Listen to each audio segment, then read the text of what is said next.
Please help me welcome Debrena Jackson Gandy to the show.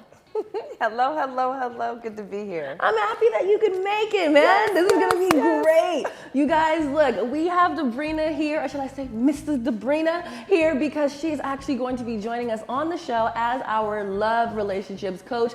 But before we just have you jump into all the things, I wanted you to get to know her just a little bit more, and also how she got into love and relationship coaching, because I feel like that's taking on a lot of energy. It is. Now, I've known about you for years because when I was in high school, my aunt told me about your book, All the Joy You Can Stand, and I still have it. I should have brought it with me so that way she could sign it, but we have time for that. So, for me, I knew you as a motivational speaker, a life changer, if you will. How did you go from that into love relationship coaching? I know, I said the same thing. But what happened is that I've been married 31 years now, but at year 10, my marriage started to descend and become almost a divorce statistic. Almost crash and burn and ended, almost.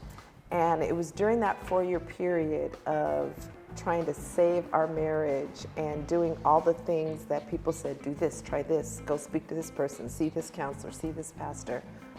We did that for 4 years, and even at the end of all that, we were going to throw in the towel.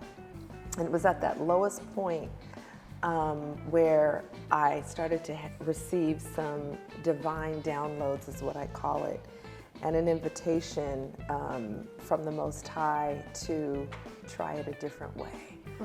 And what I learned from my own process of growing up, maturing, the healing work I did, the insights I got during that time, is what I then turned around several years later and started to offer out to other people. So say there's some single women out there right now and they're watching and Yes. They're like, man, I want to find a man. What would you say their first step would be? Well, first of all, they have to understand that what you want to work on is your magnetism, because we are to attract a man, not find a man. Finding is the man's assignment, not ours. So we want to be in the right lane. You're not in the find lane, because that'll have you on the hunt, which a lot of us are. Hunt energy. You're out of order.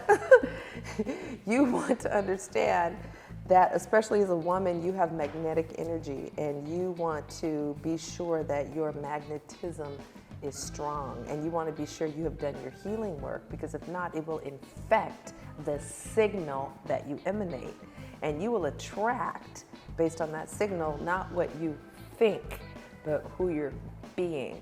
So, so that would be the first thing. I have been at, I like to do big birthday parties and big birthday gatherings, and I have watched how oftentimes, this is tendency, not per each person, but tendencies, how the single women don't even know how to strike up conversation very well.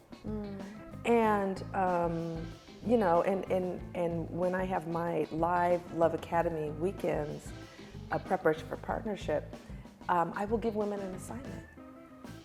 And I will always choose a fabulous hotel. We usually go to Miami, so there's no shortage of men, beautiful men everywhere.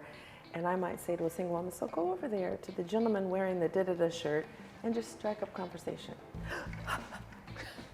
I didn't say have a child. I just said strike up a conversation. So we have to start with the basics like that. Yeah. Take a look at them, pay close attention.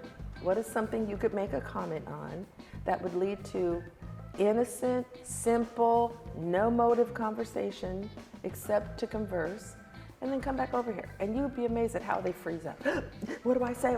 So we want these wonderful, juicy love relationships. We want to be in marriages that are juicy and wonderful. And then the very fundamental, basic skills aren't even there. Yeah. And even the disposition of just like having your open sign on.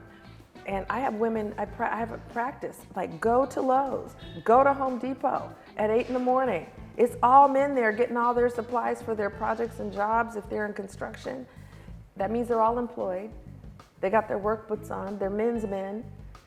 And practice having some eye contact and smiling. Work the rusty muscle. They're like, what? Not a rusty muscle. Work the rusty muscle. So, because it's rusty, and I've seen in many different scenarios and in many different cities, so it isn't just a Seattle thing.